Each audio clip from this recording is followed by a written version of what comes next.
Hey, would you make my friend Jake Fromm feel welcome as he comes to the stage this morning? Thank you. Man, thanks so much for being here. Yeah. Hey, have a seat. Hey, thank you. It's going to be a great day, and it really already has been a great morning, and we've seen God work in people's lives. That's what today's all about. Absolutely. We want to talk football a little bit because you see, not just orange. You got some orange around here. Matter of fact, I saw some of y'all trying to pack a pew with orange back there. It's awesome. But you got a lot of red out there, black and red. Yeah. Years ago, when I was in South Carolina, and it was one of those rare times that South Carolina beat Tennessee, and I came in the next Sunday, and they had a banner hanging from the crow's nest with a score on it, Smart Alex. They had a helmet, South Carolina helmet, sitting on my chair, and they had South Carolina stickers all over my pulpit. And after that morning, we had to have an exorcism at the church to get...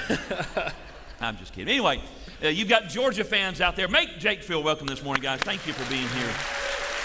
Thank you.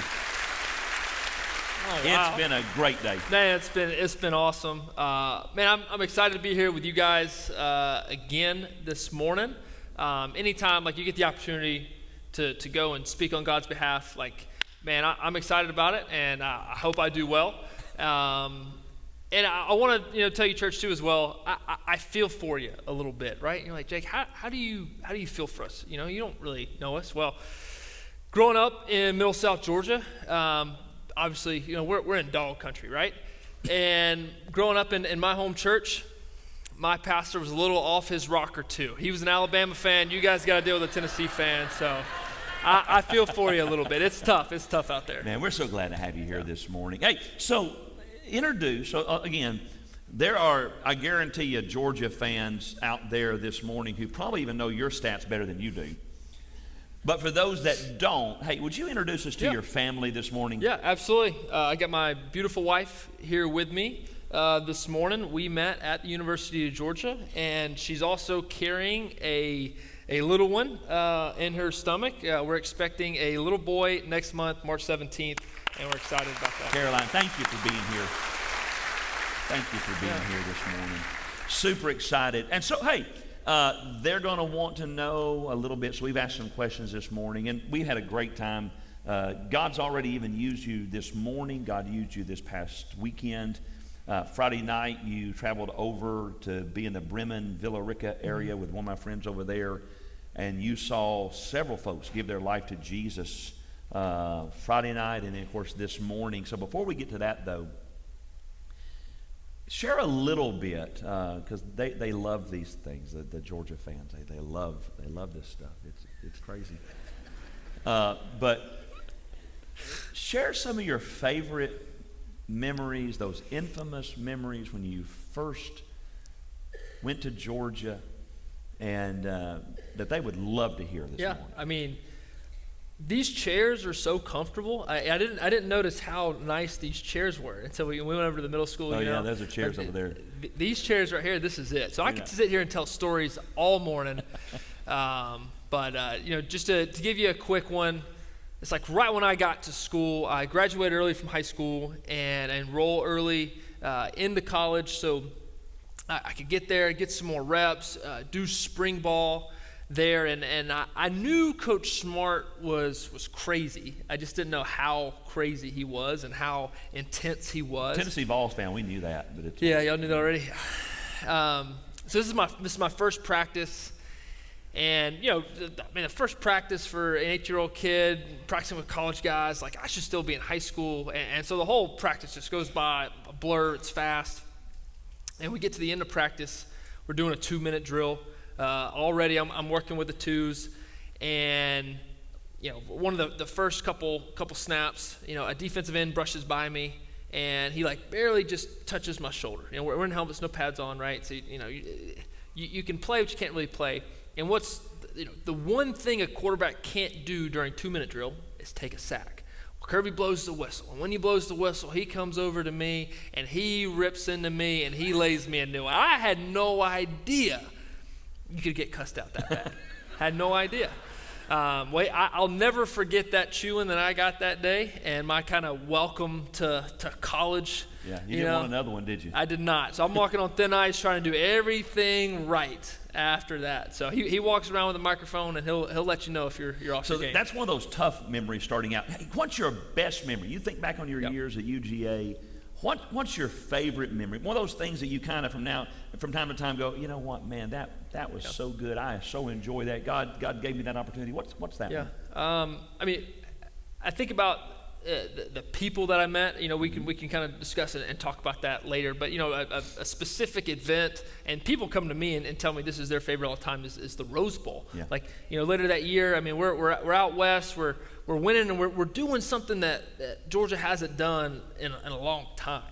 And go out there, go toe-to-toe with the Oklahoma Sooners and Baker Mayfield, and just a beautiful game, beautiful atmosphere. The second best grass I've ever played on. You know, the first grass, the best grass I've ever been on is right next door to Augusta National. You know, best surface you've ever seen. But I specifically remember in that game, it's late in the game. It's kind of right before overtime. It's in the fourth quarter. We're losing, and we need a drive to go score. I remember sitting on that sideline like, man, if I'm gonna be the guy, if I'm gonna be a good quarterback here, like now's the time to do it. And we went out and we got it done. Well, and that is, how many of y'all even remember that? Do you? I guarantee you they do. Yeah. Hey, they were stopping me all weekend. So at the CLC yesterday, I had several guys say, hey, tell him this one right here. I remember this one. I remember this one. And here's what I want you all to know. I don't remember a thing y'all told me. I have tried to remember, but when you get my age, you kind of forget those sorts of things. And so we're so glad. And so we do have friends in common.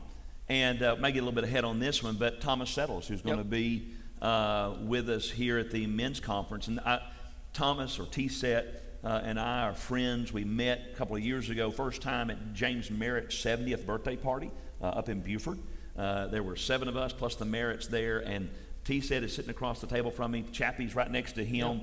Yep. And he even called a couple of weeks ago. Tell you how much, and I know he meant a lot to you and invested in you and all the guys.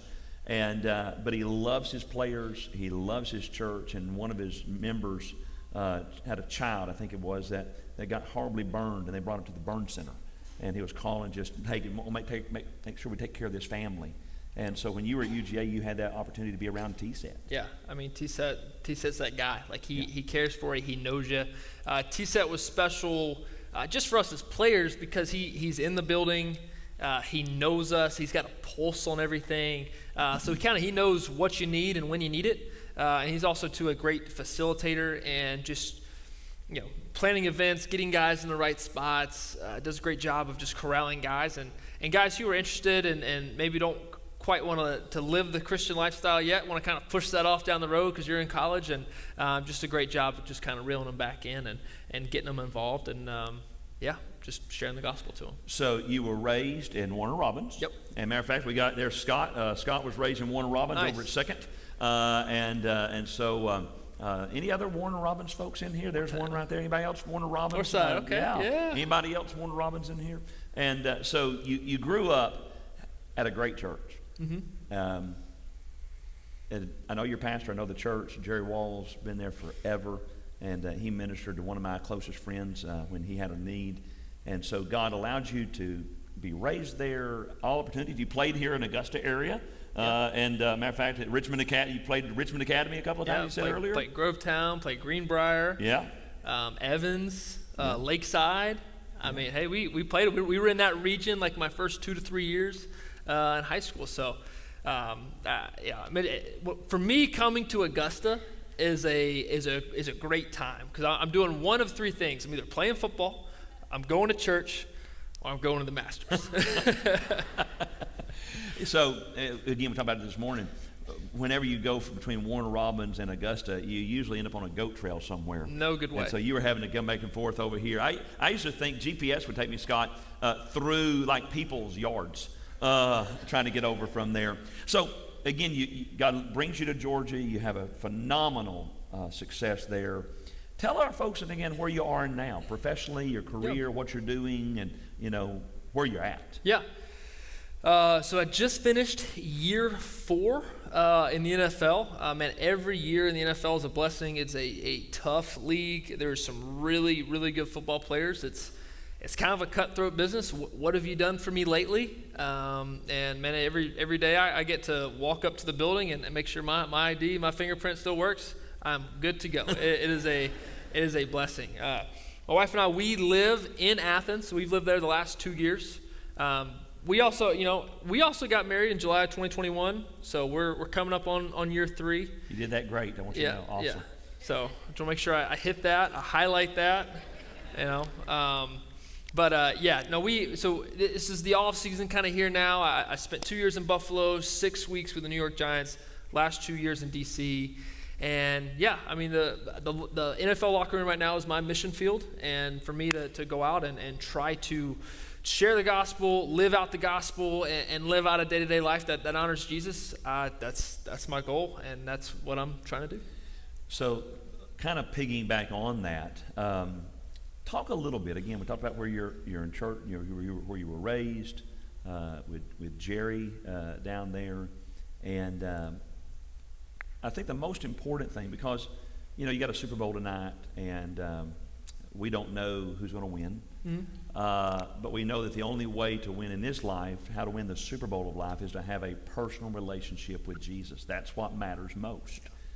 And it doesn't matter, on your tombstone, guys, you're going to have a date, a dash, and a date. The date, first one is when you first were born, and the last date is when you die, and then there's a dash, that's your life in between. And where you spend forever is determined by what you do with Jesus in the dash. And so I've loved, as you've shared this story this morning in the earlier services, would you just kind of walk the folks here today through your personal testimony of how you came to faith in Jesus? Yeah, absolutely. Give you guys the quick and abbreviated version. I know we are in the third service now, so I can technically go as long as I want to. So I say the same thing every week. But I think it's a very relatable testimony. I'm sure it's something that it's common. I'm sure it's happened to a lot of people here in this room right now. But growing up, we grew up in a great family. Mom and dad had 2 younger brothers. We competed with everything, right? We were just a competitive family. Played every sport in the book. And we grew up in church. We played a lot of travel ball baseball, so maybe we missed church a little bit more than we should have. Could you say that louder for growing the folks up? In the back, please? Sorry about that. But yeah, we grew up in the church. I knew who Jesus was. I knew of him, but I wouldn't say I knew him. And so I kind of get back to my brothers here. And my brothers, they're younger than me, 2 years younger than me, and they want to get baptized. They're in 5th grade. I'm in 7th grade. And, right, they give their life over to Jesus. And what you do, right, you get baptized. You make a public declaration of faith. Well, for me at that time, I'm the older brother, and I don't want to basically let them get baptized without me. I don't want to, look bad in a sense that, hey, I don't have it going on. Like, I'm in the church, I should have been baptized, by now. And anyway, we get dunked. We get baptized. And for me, I think all it was just, hey, I got in some water in front of people at church, and that was about it. Life kind of hits me a little bit harder. I get to high school. I get a new high school football coach, Coach Von Laster. And with him and kind of through him, Coach is ministering to me, and I don't even really know it yet. And for me, growing up as a young man at 15, 16 years old, and get to have a role model like him and look and see what it's like to live out a life for Jesus every single day, 1 through school, and then 2 through the game of football, which I love and I'm very passionate about. And kind of with his help, and then I get to the spring of my 10th grade year of high school, and just a normal Sunday, don't think anything of it. Show up a little bit late to church, find a spot in the back. Evangelist Tim Lee is a guest speaker there that morning, a Vietnam veteran. Tim? How many of y'all remember Tim speaking here before? Yeah, several of you. Right. I mean, deep voice, you're locked in and you're listening, especially as a 16-year-old young man and kid. And I remember sitting in the back, and he's preaching over Revelation and the end times, Judgment Day, the Great White Throne, and man, the whole time I am just locked in. My heart's pounding. I remember sitting next to my mom, my little brother Dylan. I'm like, dude, I don't know where my heart's at. I don't know where I'm going to spend eternity. Like, right now, the biggest fear for me is to get to the end. Jesus is on the throne, and I'm next in line, like at the pearly gates, like they're right there, and I get the depart from me, I never knew you. And that scared me to death. And I said, Lord, I don't want to live another day without you. I want to be yours. I want to be with you. And I gave my life over to Jesus that day. Amen, right? Biggest decision, most important decision you can make. And so you gave your life to Jesus there as an older teenager. So share with the folks a little bit. So later on, we'll jump ahead a little bit later on, you realized, hey, something might be out of order. Yeah. Because I think there's some folks I shared with you earlier. So Josh, our executive pastor, if you're a guest, over 20 years ago, I guess now, was headed off to seminary in our last church and called me and said, hey, I need to get baptized. I said, what do you mean you get baptized? You're headed to seminary. And he said, no, I've been saved, but my baptism's out of order. It's on the wrong side of my salvation. That's kind of what you faced. Yeah. I mean, to kind of give you a quick story, I finished college and I go on to the NFL. I get drafted by the Buffalo Bills, and that's 2020, COVID year, rough for everybody. And it was rough for me. I was away from home. My wife and I, we weren't married yet. Seasonal depression up there is a real thing. Like, November hits, it is 30 degrees. Like, that's as warm as it gets, and it's just cloudy, gray skies. You don't see the sun again until April. And anyway, I get to training camp, and everything's a little different. You don't get the reps. You don't get the opportunity to really just show what you got. Mm-hmm. And thankfully, I make the team anyway. Probably shouldn't have. Make the team anyway. Everything's great. Show up to work the next day, and they're like, hey, congrats on making the team, but you're going to be our quarantine quarterback. You're like, what is that? That was not in the job description. You've ever heard of that before? That was not in the job description I got when I signed up for this. But at the same time, I was thankful to have a job, but it really took a toll on me. And the reason they needed me was because, if Josh or somebody else got sick, basically I was there to hopefully save the day and be able to play, because in the NFL that year we wore these contact tracers. If you're blinking green, you're good. If you're blinking red, that means you're too close to somebody. And my entire job description was make sure it was green all the time. I had to sit in the back at lunch, in meetings, sit in the back there, and you couldn't interact and be a normal dude, be a normal person, much less be a Christian, and doing life with people. Like, all that was different. And it was different for everybody too that year. And it hit me hard. But one of the things that got me through that season was our Bible studies that we were going throughout the year. And one of the theme of it was to go and make disciples. And I was a young Christian. I've been walking for a couple years now, since high school. I've been professing Jesus in college. And I'm like, you know what? This is, I need to start, I've been taking baby steps. I need to take some bigger steps here. And I need to go, and I need to help disciple other young men. Well, one of the verses that came up and learning all about this was in Acts 2, verse 38, and it says, repent and be baptized. And it started hitting me. I'm like, man, the timing of this is the order of events here is just a little bit off. And I wrestled with it through the entire season about, man, I gotta get baptized again, because it wasn't right the first time. And I didn't want any detail, any this. I didn't want anything to keep me from heaven. And so, man, at the end of that year, I got baptized again, and it was awesome. Man, and I think it changed my life. So you got your baptism on the right side of salvation. Correct. So when I use that phrase early in the first service, I saw your eyes pick up. Yeah. And because a lot of folks don't think about that. When you said it earlier, the first time you just got wet. Yeah. If you don't know Jesus Christ, baptism is just getting wet. It's just getting dunked. And the old-timey preachers used to say you could get baptized in every pond from here to Warner Robins, to where the tadpoles know you by your name, age, and social security number.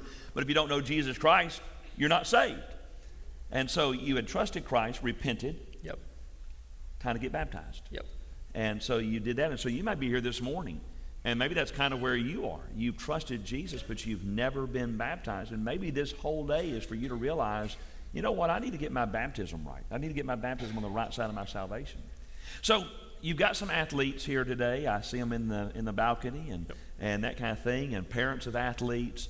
What are, a couple of life lessons that you could share with them that would be important for them, in football, sports, life, college, that kind of stuff, just to kind of encourage and kind of build into them. T. Setting those guys built into y'all, but to kind of build into them.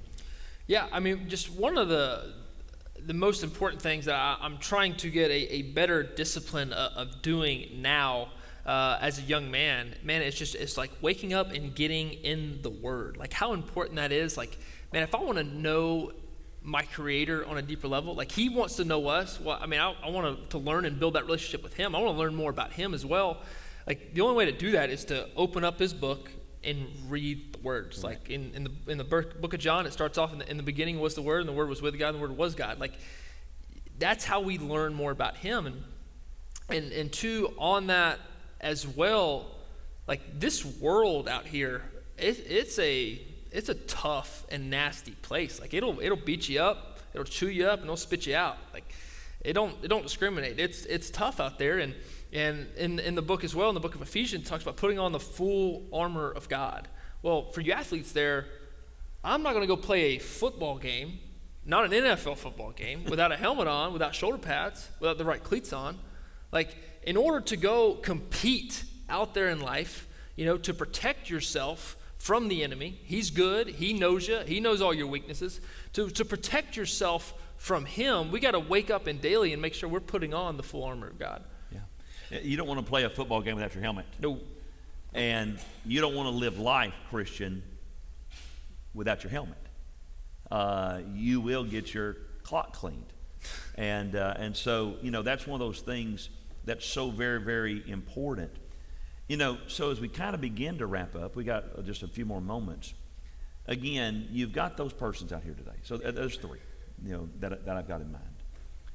That person today who is lost, maybe they know that they're lost, maybe they just have questions. Because I think it's important, what you said earlier, you can go back to a time and a place. Tim Lee preaching that morning, you can go back to a time and a place.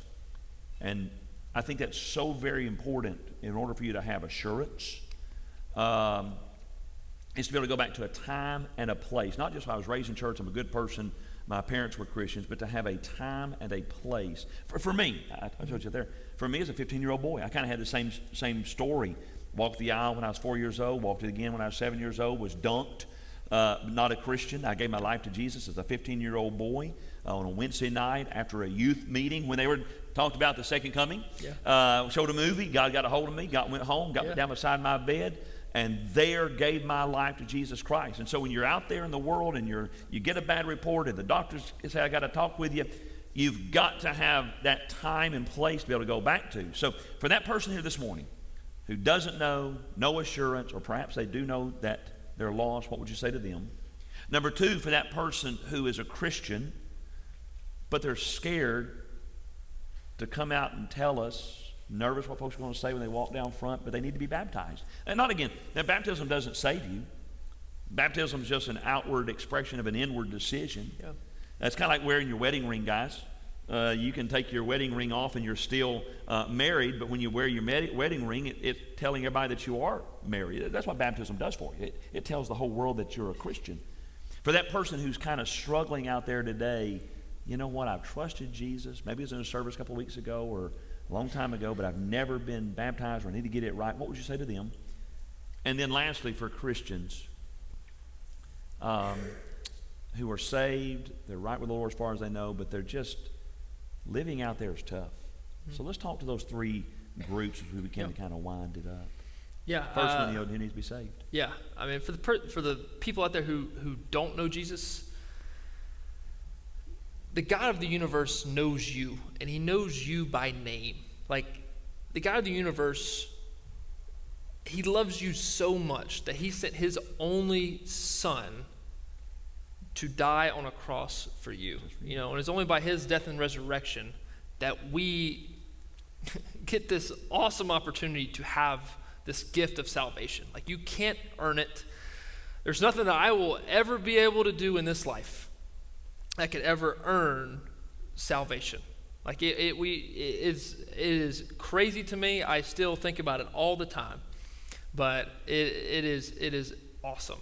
And then for the second group, about getting baptized today, like, hey, don't wait. Like, don't let that be you. Like, hey, man, let's take that step of faith. Let's take that step of obedience, and make that public declaration of faith. Like, you don't know who you could impact and start this snowball effect on the next person. Like, man, show the world and be proud, that you know Jesus. And I think this could also go, for the third group, for a lot of us in here. Like, hey, man, this world is tough. This is the enemy. This is Satan's playground out there. Man, one thing I've been just trying to do lately is just been so aware of the people that I have kind of with me, who I'm doing life with. Man, I got some great men and brothers that I do life with, man. And one of those guys is playing today on Super Bowl Sunday, playing for the 49ers. Charlie Warner, be looking out for number 89. But, man, he's a great guy that I can go to and count on to do life with. And, man, our relationship to me is like the epitome of Proverbs 27:17. Like, as one man sharpens another, as iron sharpens iron, one man sharpens another. And, man, to be able to have a guy like that to go back on and do life with it's awesome. Oh, it's super important. Yep. Hey, so number one, thank you for being with us here this morning. Thank you for your stand for Jesus. And we want you to know we're praying for you.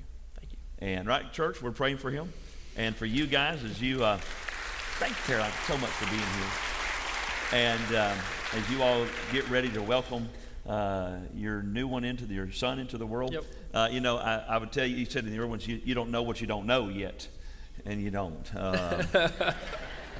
We have 4, if you're a guest today, we have 4, 17 down to 10.